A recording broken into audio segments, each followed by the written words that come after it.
On guys, putting seals in the front of this engine right here. I'm doing the water pump shaft seal. Right here's the old one, it's just sitting on there, but you got a little bump out right there where you can almost get a screwdriver in. See it? Hard to hold my camera and get the light right.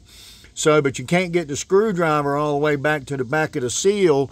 So what you do is you put your little dent in the top of the seal, then pry backwards, and after a couple of times it'll come right out. So, but you got to have a special tool to put it back on, and it won't be here till probably 2 or 3 o'clock today.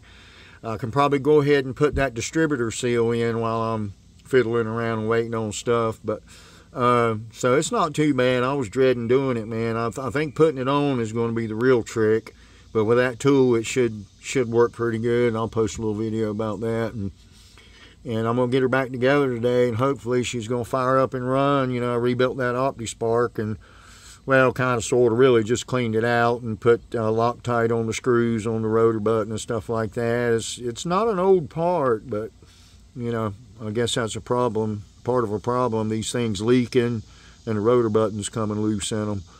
So we're going to see. I tested it, and it's firing plugs, so we'll see. I don't know. All right.